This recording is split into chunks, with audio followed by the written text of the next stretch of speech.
Welcome to current शिक्षा। I hope आप सभी लोग बहुत अच्छे होंगे और आपकी तैयारी भी बहुत अच्छी चल रही होगी। आज इस वीडियो में हम विद्युत धारा यानी कि इलेक्ट्रिक करंट से संबंधित कुछ इंपॉर्टेंट पॉइंट्स को कवर करने वाले हैं। और एक क्लास जो है आप लोगों को कुमार गुरु सर का जो ऑनलाइन ब्रह्मास्त्र बैच है उसका यहाँ पर शॉर्ट नोट्स के माध्यम से हम लोग यहाँ पर रिवीजन करते हैं। इसके अलावा इस चैनल पर आपको बायोलॉजी कंप्लीट मिल जाएगी, पॉलिटी कंप्लीट पड़ी हुई है और मॉडर्न हिस्ट्री ऑफ इंडिया भी आपको कंप्लीट मिलेगी और इकोनॉमिक्स भी यहाँ पर कंप्लीट हो गई जिसकी अलग प्लेलिस्ट बनी है। आप लोग उसको भी ज़रूर देखिए। इसका पीडीएफ आप लोग को टेलीग्राम ग्रुप में मिलेगा जिसका लिंक डिस्क्रिप्शन बॉक्स में दिया गया है। अगर आप लोग चैनल पर पहली बार आ रहे हैं तो चैनल को जरूर सब्सक्राइब कर लें, जिससे आप लोग को ऐसे ही आगे वीडियोज़ आराम से मिलती रहेंगी।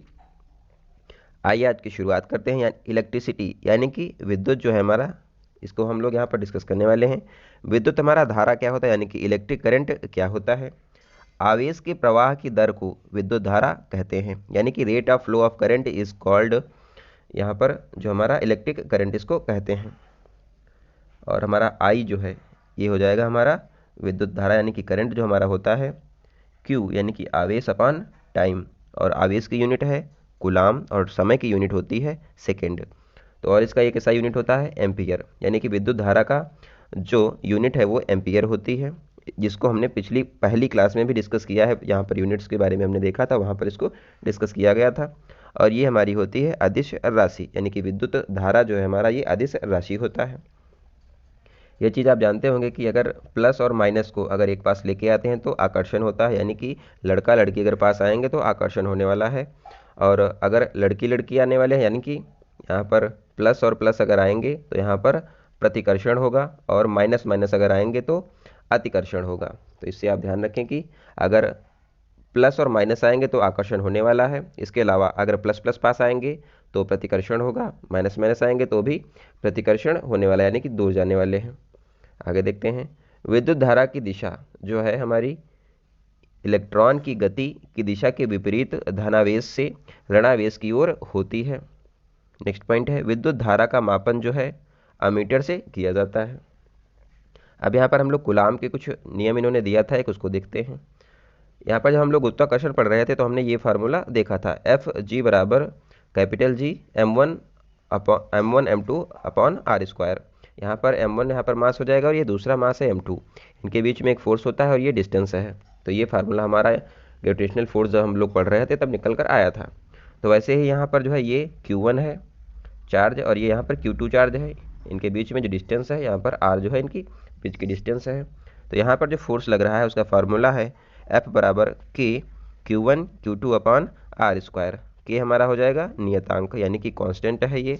तो यही हमारा कूलाम का नियम होता है। इसको कूलाम का नियम क्यों कहते हैं, क्योंकि कूलाम ने इसको दिया था। नेक्स्ट है चालक यानी कि कंडक्टर और कुचालक यानी कि नॉन कंडक्टर। ये क्या होते हैं। विद्युत धारा का प्रवाह जो है चालक में होता है, यानी कि जो चालक होता है वो विद्युत धारा का प्रवाह करता है। इसका एग्जाम्पल है चांदी, तांबा। चांदी जो हमारा है ये सर्वश्रेष्ठ चालक है, लेकिन ये बहुत महंगा है इसलिए हम लोग तारों में इसका प्रयोग नहीं कर पाते हैं। और कुचालक यानी कि नॉन कंडक्टर, विद्युत धारा का प्रवाह यहाँ पर नहीं होता है। इसके एग्जाम्पल हो जाएंगे लकड़ी और रबड़। नेक्स्ट है ओम का नियम, यहाँ पर देख लेते हैं। ओम का नियम जो है रूल ऑफ ओम, ये क्या कहता है, जो हमारा विभव है ये जो हमारा है ये समानुपाती होता है आई के, और ये धारा हमारी है आई जो है, और V यहाँ पर हो जाएगा पोटेंशियल, यानी कि V जो है ये पोटेंशियल है और ये विभव है। फार्मूला यहाँ से निकल कर आता है V equal to I R. ये फार्मूले से एग्जाम में क्वेश्चन बहुत आते हैं। जो हमारा R यहाँ पर है ये हमारा है परिपथ का प्रतिरोध। R जो हमारा है ये रेजिस्टेंस होता है और ये परिपथ का प्रतिरोध है। रेजिस्टेंस का मात्रक जो है ये ओम होता है, ये आप ध्यान रखें। और R बराबर अगर हम लोग करेंगे तो R बराबर V अपॉन आई, और वोल्ट जो है यहाँ पर पोटेंशियल का जो है यहाँ पर यूनिट हो जाएगा, और करंट का यूनिट एम्पियर होता है। तो ओम जो है हमारा ये रेजिस्टेंस का यूनिट हो जाएगा। नेक्स्ट देख लेते हैं। यहाँ पर जो हमारा रेजिस्टेंस क्या होता है, यानी कि प्रतिरोध, वह गुण जो विद्युत धारा के प्रवाह यानी कि फ्लो का विरोध करता है उसको यहाँ पर रेजिस्टेंस कहा जाता है। नेक्स्ट देखते हैं। यहाँ पर एक तार बना हुआ है और इसका क्रॉस सेक्शन है, इसको हम लोग कहते हैं अनुप्रस्थ काट। इसको हम लोग ए से डिनोट करते हैं, और ये हमारी लेंथ हो जाएगी, इसको हम लोग एल से डिनोट करते हैं। यहाँ पर पहले क्वेश्चन लिखी हुई है आर यहाँ पर जो है समानुपाती है एल के, यहाँ पर जो है अगर L बढ़ेगा तो R भी है जो बढ़ने वाला है। तो दोनों क्या है, डायरेक्टली प्रोपोर्शनल है। अगर एक बढ़ेगा तो दूसरा भी बढ़ने वाला है। अगर लेंथ बढ़ जाएगी तो रेजिस्टेंस ज़्यादा हो जाएगा, अगर लेंथ कम होगी तो रेजिस्टेंस कम लगेगा। दूसरा यहाँ पर है क्वेश्चन, R जो है हमारा प्रतिरोध चालक तार के अनुप्रस्थ काट के व्युत्क्रमानुपाती होता है। जो हमने अभी देखा था, ये जो हमारा है अनुप्रस्थ काट है, इसके व्युत्क्रमानुपाती होता है, यानी कि इन्वर्सली प्रोपोर्शनल होता है। आर जो है इन्वर्सली प्रोपोर्शनल है 1/a के। तो यहाँ पर इसका कहने का मतलब, दोनों क्वेश्चन को अगर हम लोग एक में करेंगे आगे, तो इसका मतलब हो रहा है अगर ए बढ़ेगा तो विद्युत धारा भी हमारी बढ़ेगी और रेजिस्टेंस है ये कम होगा। तो इसका मतलब तो ये हो गया। अब दोनों क्वेश्चन जो यहाँ पर आई हैं, इनको हम लोग अगर ऐड करते हैं तो यहाँ पर निकल कर आता है, इसको हम लोग कह सकते हैं आर, यहाँ पर व्युत्क्रमानुपात, यहाँ पर समानुपाती है L/A के। तो ये हो जाएगा L/A के समानुपाती हो जाएगा आर। और यहाँ से निकल कर आता है, अगर हम लोग इसको यहाँ पर जो साइन लगा हुआ है इसको हटाएंगे तो यहाँ पर हमारा एक कांस्टेंट निकल कर आता है जिसको हम लोग रो कहते हैं। आर बराबर रो L/A हमारा ये फार्मूला है, यहाँ से क्वेश्चन एग्जाम में आता है। तो रो हमारा क्या हो जाएगा, RA/L। तो यहाँ पर जो रेजिस्टेंस है इसकी यूनिट ओम होती है, और जो हमारा अनुप्रस्थ काट है इसकी यूनिट मीटर स्क्वायर है, और लेंथ की यूनिट क्या है, मीटर है। तो यहाँ से m से m एक कटेगा तो ऊपर हमारा जो है ओम इंटू मीटर बचने वाला है। तो ये ओम मीटर जो है रो की यूनिट हो जाएगी। रो जो हमारा है ये क्या होता है, विशिष्ट प्रतिरोध या प्रतिरोधकता होती है, जिसको हम लोग स्पेसिफिक रेजिस्टेंस कहते हैं। इसकी यूनिट जो है ओम मीटर होती है, रो की यूनिट। नेक्स्ट देखते हैं अब हम लोग प्रतिरोधों का संयोजन। प्रतिरोधों का संयोजन जो है इसको देख लेते हैं। पहला यहाँ पर है श्रेणी क्रम, दो क्रम है, श्रेणी क्रम है और समांतर क्रम हो जाएगा। श्रेणी क्रम यानी कि सीरीज में, यहाँ पर आप लोग देख पा रहे होंगे एक सर्किट पूरा बना हुआ है। ये बड़ा वाला जो होता है प्लस होता है और ये छोटा वाला माइनस का यहाँ पर होता है। तो ये एक सर्किट पूरा कंप्लीट है। यहाँ पर आप लोग देख पा रहे हो ये रेजिस्टेंस का साइन होता है, और ये हमारा R1 रेजिस्टेंस था, ये R2 रेजिस्टेंस है, और ये तीसरा रेजिस्टेंस है R3, और ये हमारा हो जाएगा R4 रेजिस्टेंस। तो ये एक में जुड़े हुए हैं, ये श्रेणी क्रम में दिए गए हैं, सीरीज में हैं। इसमें जिसकी विशेषताएं हैं देखते हैं।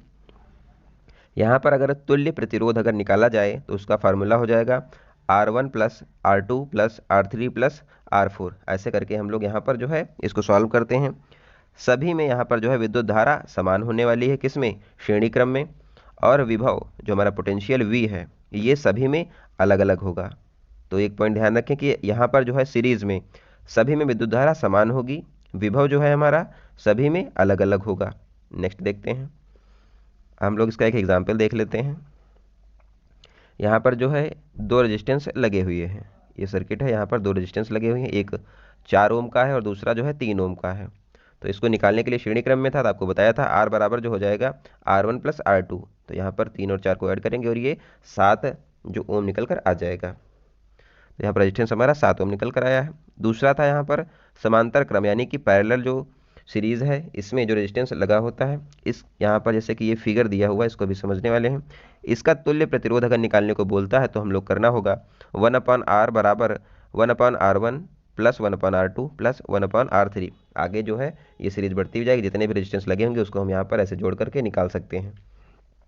यहाँ पर क्या होता है कि सभी में जो यहाँ पर धारा है यानी कि करंट जो है वो अलग अलग होगा, और सभी में समान जो है V जो है ये सभी में समान होने वाला है। तो यहाँ पर जो पोटेंशियल है ये सभी में समान होगा, लेकिन जो करंट है वो सब में अलग अलग होगा, ये ध्यान रखें आप पॉइंट।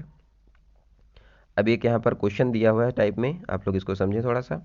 जैसे कि ये हमारा सीरीज जो है पैरेलल में लगा हुआ है, ये रेजिस्टेंस यहाँ से ये हो जाएगा, ये R2 है हमारा, और R1 जो हमारा ये 5 ओम का है, और R2 जो है 10 ओम का लगा हुआ है।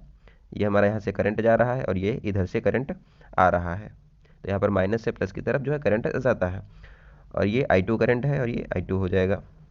तो ये जो है दिया हुआ है यहाँ पर R1 जो हमारा 5 ओम है और R2 जो है 10 ओम का दिया हुआ है। तो यहाँ पर हम लोग अगर पैरेलल में है तो निकालेंगे, अगर इसका फार्मूला हो जाएगा 1/R1 बराबर 1/R1 बराबर 1/R1 प्लस R2। तो इसको निकालेंगे अगर हम लोग 1/5 प्लस 1/10, अगर इसको ऐड करेंगे तो हमारा निकल कर आएगा 3/10। तो हमारा ये आंसर हो जाएगा R बराबर हो जाएगा 10/3 ओम, ये हमारा निकल कर आया। तो इससे क्वेश्चन यहाँ पर एग्जाम में कभी कभी पूछ लेता है। तो एक एग्जाम्पल यहाँ पर दिया गया है, यदि चार प्रतिरोध क्रमशः 2 ओम, 4 ओम, 8 ओम और 1 ओम के हैं तो यहाँ पर बताना है श्रेणी क्रम में तुल्य प्रतिरोध क्या होगा और समानांतर तुल्य में यहाँ पर क्या प्रतिरोध होने वाला है। पहले हम लोग जो है श्रेणी क्रम में निकाल लेते हैं। तो इसका फार्मूला था R बराबर R1, R2, R3 और R4। तो इनको ऐड कर दिया तो हमारा आ गया 15 ओम रेजिस्टेंस आ गया।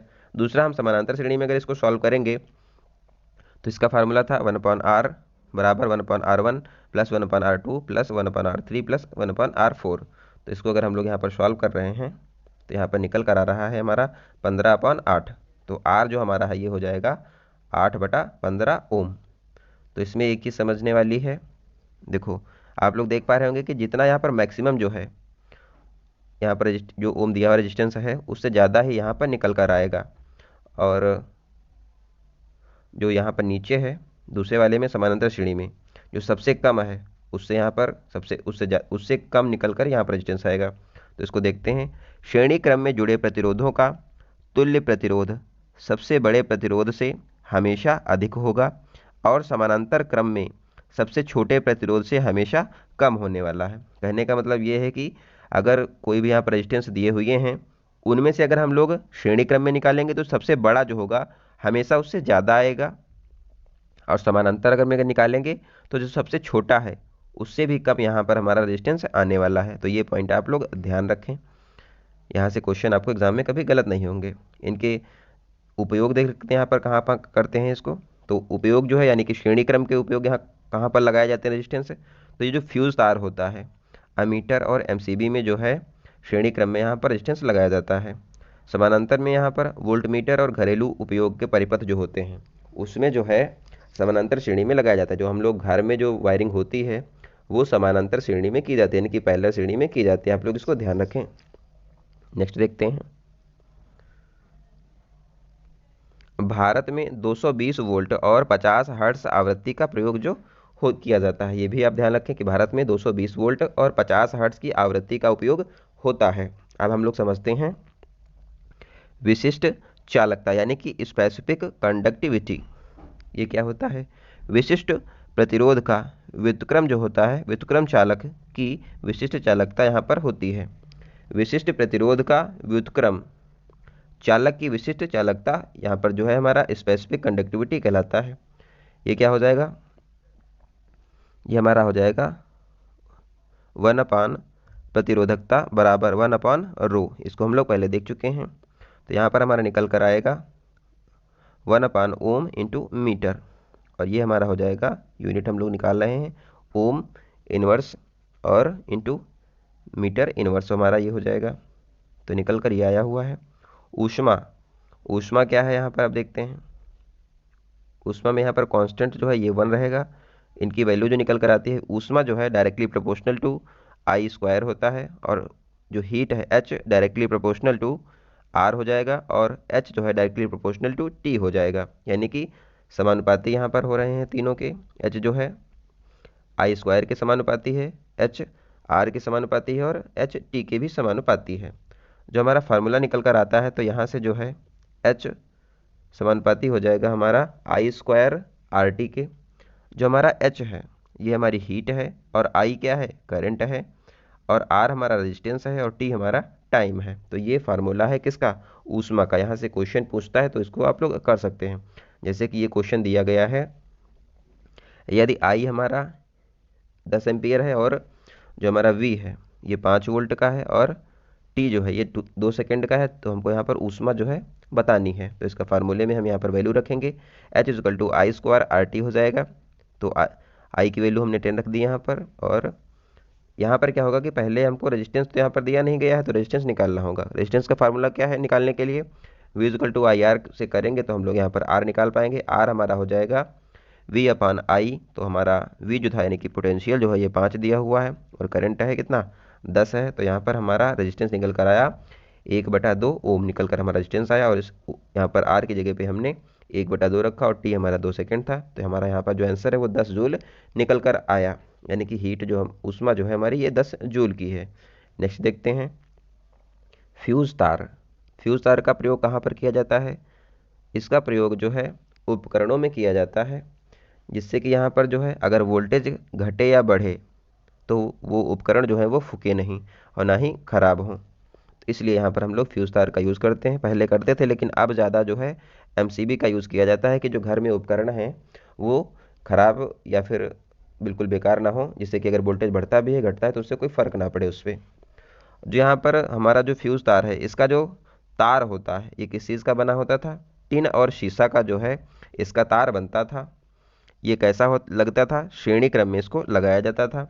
गलनांक इसका जो कम होता था क्योंकि मेल्टिंग पॉइंट इसका कम होता था, इसलिए इसका मेल्टिंग पॉइंट कम रखा जाता है, क्योंकि अगर करंट जो है घटता या फिर बढ़ता है तो ये सबसे पहले क्या होगा, खराब हो जाएगा, जिससे करंट आगे फ्लो नहीं करेगा और आगे के उपकरण जो है वो खराब नहीं होंगे।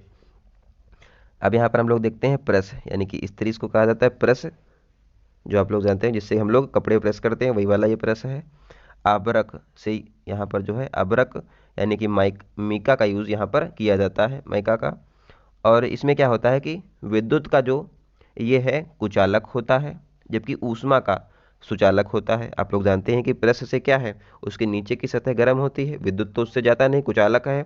ऊष्मा का ये सुचालक हो जाएगा, यानी कि हीट जो है यहाँ पर बनने वाली है प्रेस में, जिससे हम लोग अपने कपड़े प्रेस कर पाते हैं। नेक्स्ट है बल्ब। बल्ब में जो फिलामेंट लगा होता है, आप लोगों ने देखा होगा, क्वेश्चन बहुत बार पूछता है कि बल्ब में जो फिलामेंट है वो किस चीज़ का बना होता है, तो ये टंगस्टन का बना होता है। और फिलामेंट का जो है गलनांक उच्च, यानी कि गलनांक जो है ये ज़्यादा होता है, जिससे कि ये यहाँ पर जब जलता है तो ये फूकता नहीं है, इसीलिए यहाँ पर इसका उच्च गलनांक बनाया जाता है। आगे देखते हैं, यहाँ पर हमारा हीटर है। अब जाड़ा यहाँ पर चल रहा है तो हीटर का प्रयोग भी बहुत किया जा रहा है। तो हीटर का जो तार होता है, एग्जाम में पूछता है किस चीज़ का बना होता है, तो ये बना होता है नाइक्रोम का। जो हीटर का तार है वो नाइक्रोम का बना होता है, जिसका गलनांक है ये उच्च स्तरीय होता है, जिससे कि ये तार जो है गलता नहीं है आसानी से, और इससे क्या होगा कि हीट जो है ये पैदा होती है। नेक्स्ट है CFL, इसको हम लोग ट्यूबलाइट भी कहते हैं, इसका फुल फॉर्म है कॉम्पैक्ट फ्लोरेसेंट लैंप। और इसमें अक्रिय गैस जो है ये भरी जाती है, कौन सी गैस, अक्रिय गैस आर्गन जो है ये भरी जाती है CFL में। अब हम देखते हैं गैल्वेनोमीटर, ये क्या है। गैल्वेनोमीटर से जो है परिपथ में विद्युत धारा की उपस्थिति का पता लगाया जाता है। तो ये उपकरण है जिससे कि हम लोग पता करते हैं कि परिपथ में विद्युत धारा है या नहीं, इसका पता जो है गैल्वेनोमीटर से किया जाता है। अब हम लोग धारा के बारे में देख लेते हैं, ये क्या होती है। जो धारा हमारी है ये दो प्रकार की है, करंट जो है ये दो प्रकार का है। एक हो जाएगा प्रत्यावर्ती धारा यानी कि AC करंट, जिसको हम लोग AC से यहाँ पर डिनोट कर रहे हैं, इसका फुल फॉर्म है अल्टरनेटिव करंट। दूसरा है दिष्ट धारा यानी कि डायरेक्ट करंट, जिसको हम लोग DC बोलते हैं।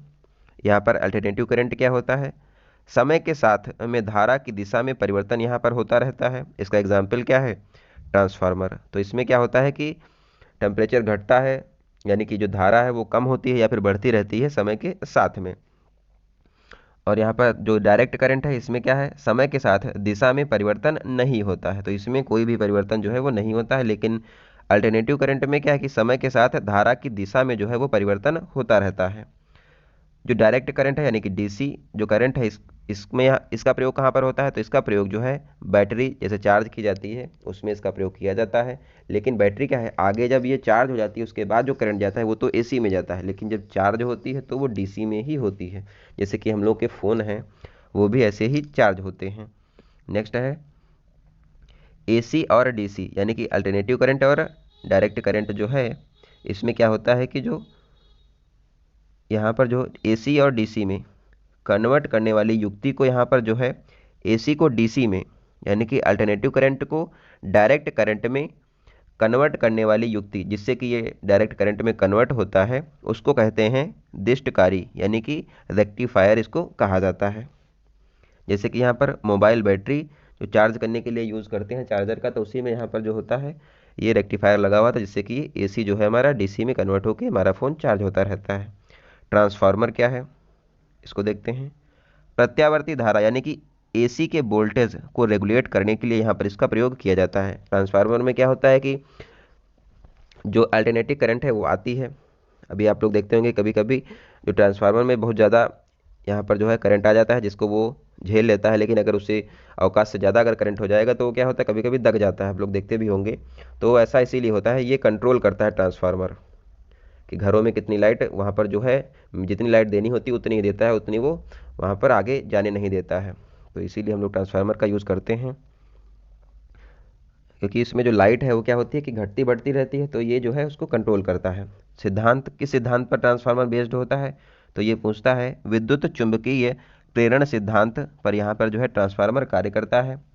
और जो विद्युत चुंबकीय प्रेरण सिद्धांत है ये किस पर कार्य करता है, ये कार्य करता है फैराडे का दायां हाथ का नियम पर ये कार्य करता है। कौन, विद्युत चुंबकीय प्रेरण सिद्धांत। और ट्रांसफार्मर किस पर कार्य करता है, तो विद्युत चुंबकीय प्रेरण सिद्धांत पर जो है हमारा ट्रांसफार्मर कार्य करता है, ये आप लोग ध्यान रखें। नेक्स्ट देखते हैं, जो हमारा फैराडे का जो नियम है इसमें क्या है कि यहाँ पर जो दाएं हाथ का नियम इनका है, आप लोग देख पा रहे होंगे, दाएं हाथ का नियम जो है, दाएं हाथ का नियम फैराडे ने दिया हुआ है। इसमें क्या है कि यहाँ पर जो हमारा हाथ है, दाएं हाथ जो है, ये 90 डिग्री पर तीनों जो उंगलियां हैं ये होनी चाहिए। इसी से ये जो है प्रदर्शित करते हैं कि जो करंट है और धारा क्या है, इसका जो सिस्टम है वो भी समझते हैं। अंगूठा जो हमारा है ये प्रेरित विद्युत वाहक बल की दिशा में होता है, और तर्जनी जो है अंगूठे के पास जो होती है ये हमारा जो है चुंबकीय क्षेत्र की दिशा को प्रदर्शित करती है, और माध्यमा यानी कि मिड वाली जो फिंगर है वो विद्युत धारा को यहाँ पर डिनोट करती है। तो ये जो है फैराडे का दाएं हाथ का नियम जो है ये इसी पर बेस्ड है। जो बाएं हाथ का नियम जो है ये फ्लेमिंग ने दिया हुआ है, ये आप लोग ध्यान रखें कि दाएं हाथ का नियम वो दिया था फैराडे ने, और बाएं हाथ का जो नियम है ये फ्लेमिंग ने दिया हुआ है, तो ये आप ध्यान रखें। नेक्स्ट है विद्युत सेल। यहाँ पर ये क्या है, तो ये दो प्रकार के होते हैं, एक हमारा हो जाएगा प्राथमिक सेल जिसको हम लोग प्राइमरी सेल भी कहते हैं, दूसरा है हमारा द्वितीयक सेल, इसको हम लोग सेकेंडरी सेल के भी नाम से जानते हैं। जो हमारे प्राथमिक सेल होते हैं इनका हम जो है एक बार ही प्रयोग कर पाते हैं, मतलब कि इनको हम लोग दोबारा ना तो रिचार्ज कर सकते हैं ना तो चार्ज कर सकते हैं, इनका सिर्फ एक ही बार प्रयोग किया जाता है, उनको हम लोग प्राथमिक सेल कहते हैं। इसके एग्जाम्पल क्वेश्चन में एग्जाम में पूछता है, हो जाएगा इसका एग्जाम्पल लेक्लांसे सेल, डेनियल सेल और वोल्टियर सेल और मरकरी सेल, ये एग्जाम्पल है प्राथमिक सेल के, इनका हम लोग एक ही बार प्रयोग कर सकते हैं। यहाँ पर जो सेल होता है इसमें भी जो है प्लस और माइनस होता है, ये आप ध्यान रखें। जो प्लस है ये एनोड होता है और जो माइनस है ये कैथोड होता है। जो हमारा एनोड है ये ग्रेफाइट का बना होता है और कैथोड जिंक का बना होता है, ये पॉइंट आप ध्यान रखें। और यहाँ पर जो हमारा द्वितीयक सेल है यानी कि सेकेंडरी सेल है, इसको हम लोग बार बार यूज़ कर सकते हैं, इसको चार्ज कर सकते हैं, तो ये बार बार यूज किया जा सकता है, रिचार्ज किया जा सकता है इसको। इसके एग्जाम्पल क्या हो जाएंगे, इन्वर्टर और शीशा संचयक सेल जो होता है ये सेकेंडरी सेल के उदाहरण हैं। इसमें क्या है, कैथोड जो है लेड यानी कि पीबी का बना होता है, और एनोड जो है ये हमारा बना होता है लेड ऑक्साइड यानी कि PbO2 का बना होता है। इसमें इन्वर्टर में आप लोगों ने देखा होगा कि इलेक्ट्रोलाइट होता है, यानी कि इलेक्ट्रोलाइट क्या होता है, H2SO4 का हम लोग इलेक्ट्रोलाइट के रूप में यहाँ पर प्रयोग करते हैं, तनु H2SO4 का। सो आई होप आप लोग को ये समझ में आया होगा। इसका PDF आप लोग को टेलीग्राम ग्रुप में मिलेगा, आप लोग उसको जरूर ज्वाइन कर लें। मिलते हैं अगली वीडियो में, तब तक आप लोग अपना ध्यान रखें। धन्यवाद, जय हिंद।